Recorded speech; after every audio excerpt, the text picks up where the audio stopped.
नमस्कार किसान भाइयों, आज आप सबसे और देश और प्रदेश की सरकारों में बैठे जिम्मेदार हाकिमों से मुझे इस समय के एक अति ज्वलंत मुद्दे पर बात करनी है, अपनी बात रखनी है।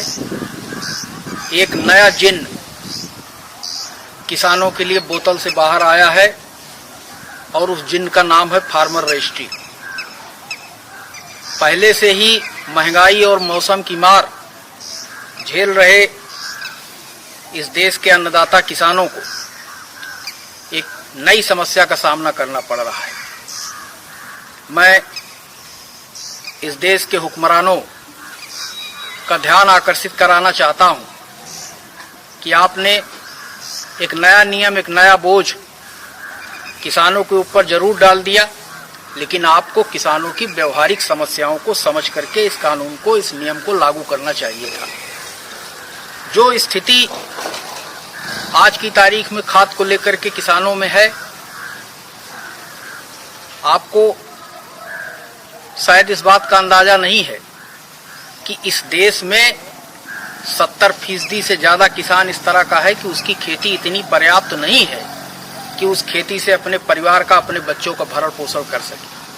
बहुत सारे लोग रोजी रोजगार के लिए तमाम बड़े शहरों में मजदूरी कर रहे हैं या नौकरी कर रहे हैं। आज उनका परिवार यहाँ गांव में है, अगर किसी तरह उसने अपना धान लगवा लिया अथवा धान की बुआई करा ली तो आज खाद के लिए मारा मारा घूम रहा है। उनकी आर्थिक स्थिति भी इस तरह की नहीं है कि वो एक बार दिल्ली, बंबई, गुजरात, अहमदाबाद, पुणे, नासिक से लौट करके यहाँ आए और फार्मर रजिस्ट्री करा करके जा सके जिससे उनको खाद मिल सके। दूसरी व्यवहारिक समस्या उन किसानों के साथ भी है जिनके पास खुद की जमीनें नहीं हैं और बड़े किसानों से जमीनें किराए पर लेकर के या बटाई पर लेकर के वो खेती का काम करते हैं, उन्हें भी खाद नहीं मिल पा रही है। अगर वास्तव में फार्मर रजिस्ट्री इतना जरूरी है जिससे देश की आंतरिक और बाह्य सुरक्षा प्रभावित हो रही हो, तो आप SIR की तरह फार्मर रजिस्ट्री कराइए। जैसे आपने ये तय किया कि कौन वोट देगा, कौन वोट नहीं देगा, उसी तरह आप ये व्यवस्था बनाइए कि आप अपनी मशीनरी से किसानों के घर घर जा करके उनकी फार्मर रजिस्ट्री कराने का काम कीजिए। बहुत सारे किसान जो यहाँ हैं अशिक्षा के कारण भी फार्मर रजिस्ट्री नहीं करा पा रहे हैं। तमाम सारे लोगों को आधार कार्ड से निकली OTP समझ में ही नहीं आ रही है। अंग्रेजी में आ रहे मैसेजों का हिंदी रूपांतरण करने भर की शिक्षा और जानकारी उनके पास नहीं है। आप इन लोगों की दिक्कतों को समझिए। और वहीं पर मैं प्रशासनिक अधिकारियों से भी ये बात कहना चाहता हूं कि आपको क्या लगता है कि फार्मर रजिस्ट्री लगने के बाद बिना फार्मर रजिस्ट्री के खाद नहीं मिल रही है? खाद मिल रही है। और जो लोग चीजों को ब्लैक करते हैं, जो जमाखोर हैं, वो भी किसानों को लूटने में लगे हुए हैं। वो खाद दुगने दाम पर तो दे ही रहे हैं, साथ साथ सड़े गले कीटनाशक जबरदस्ती किसानों को बेचे जा रहे हैं।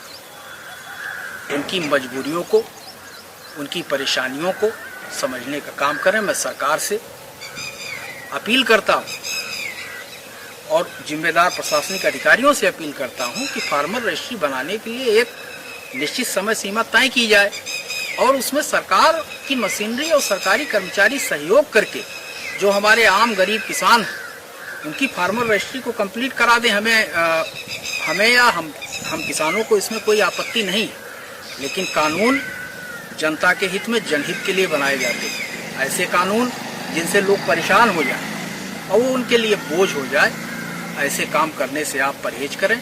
मेरी फिर से अपील है सरकार और मशीनरी से कि कृपा करके इस फार्मर रजिस्ट्री के कानून को थोड़े दिन के लिए शिथिल किया जाए।